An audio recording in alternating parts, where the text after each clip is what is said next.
Hi, I'm Irene Morrison-Moncure. I'm a graduate student at the Graduate Center, CUNY, and I'm also an adjunct lecturer here at Hunter in the Classics Department. And I'm Jared Simard, and I'm an adjunct assistant professor here at Hunter College in the Classics Department.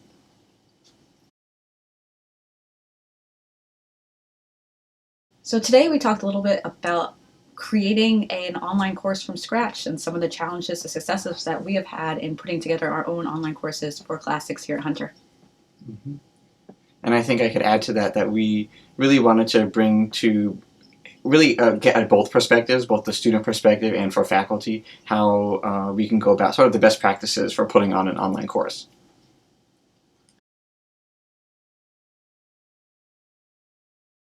I talked about today how I brought the energy and the interaction of my in-person Roots class to an online setting. So I specifically mentioned how do I kind of recreate the student-centered pedagogy that I have in my Roots course and the exciting videos and the multimedia that I use and bring that onto this online platform. So one of the big challenges that I faced was how do I make these video lectures? It doesn't sound like I'm talking to no one, just talking to my computer. How do I make them interactive? A tool that I actually used that was really useful was called EduCreations. It's an app that you can use right on your iPod. You can upload your PowerPoints and you can draw on them and you can record your voice. And you can also plug in links to outside sources such as videos, YouTube videos, audio clips. And the students really like that interaction. It does feel a little more alive and less dead. If you make a joke, that kind of energy comes across, and also your personality comes across. So it really does feel like, even if it's just them and you and it's asynchronous, that community is there and replicated on this online platform. And I think one thing I could just add to that too, because we had both mentioned this, how it's like if you, and I certainly benefited from this too when I was recording videos, if you stand up and actually record standing as you would in front of a classroom, that really makes a difference in terms of like helping your personality come through your voice, because that's all they're hearing, right? So it's important to sort of like replicate the classroom activity as much as possible too. And if you're able to use a pen for your iPad or whatever sort of instrument you're using to create your slides, I love handwriting out my notes because it forces me to pause and to take breaths, and it just seems so much natural, more cadence of my voice.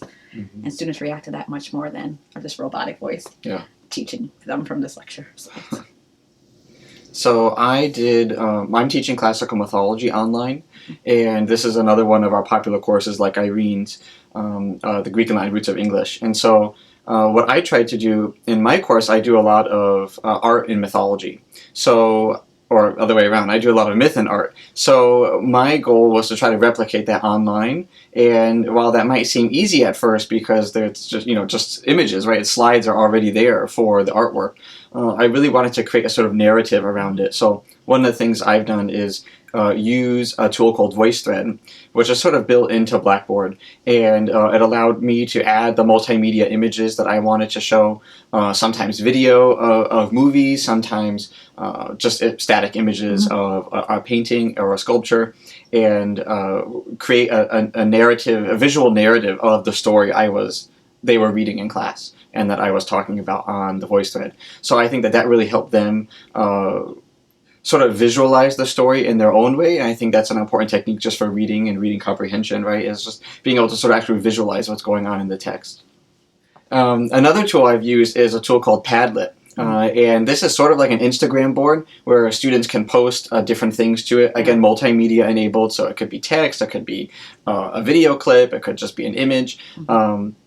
And this allowed them to share different resources for mythology and different ways that they have found myth in artwork, throughout world history. So that's been a lot of fun. At first, I wasn't really sure how that would go, but I think it's worked out really well.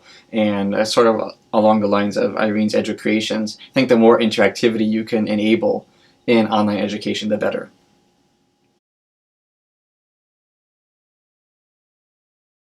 I think one thing that faculty can do to implement this is to really sort of plan things out ahead of time. I think that's something I benefited from working with Irene, working with Nancy and Xiao, the education technologists. They were very helpful in terms of helping us plan out. We already have our lesson plans, right? But to replicate that online, you can't just replicate it. You have to sort of think, how can I recreate in some ways? You're not replicating, but recreating. Right, the day, the week, the month, the whole semester. Exactly, right? And I think that that's a good point, because it's not just, you're not meeting them just in the hour, right? Or in the day, Monday or Wednesday or whatever the schedule is.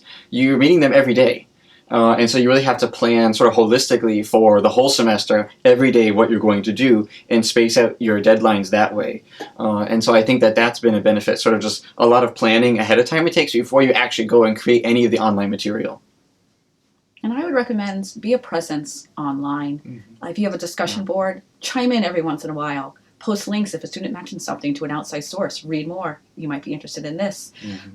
You can use Blackboard to grade their homework, for example. It provides a wonderful space for you to give detailed feedback. And when I ask my students, what so far have you liked in the course, it's that personable feedback that they get on the quizzes, on the homework every single day in some form, more than they usually get in their in-person class. Yeah. And of course, the nice thing with online is that as soon as you submit the grade, it's there, right? They can view it. So I think students, with online education could have that sort of instantaneous feedback, which I think you get the feedback when you need it, right? And when it's fresh for the student. So I think that helps them too. Blackboard has a great tool built in, Blackboard Collaborative Ultra. Yeah, Blackboard Collaborate Ultra. Collaborate tool. Ultra tool. It's already kind of plugged in and allows you to do basically virtual office hours. You can host chat sessions, you can host video sessions. So it can be also just used as like a synchronous class too. Yes. And everyone, it's I think unlimited number of people can join at one time, so that everyone could be on. You could see each other. It could be video. It could just be voice. It could just be chat. So it has a whole range of options you could choose from. So even if you're not planning a fully online course, I would challenge you to check out Blackboard and the resources already available through Hunter Blackboard and see how you can improve your class or make it more exciting or engaging with what you already have.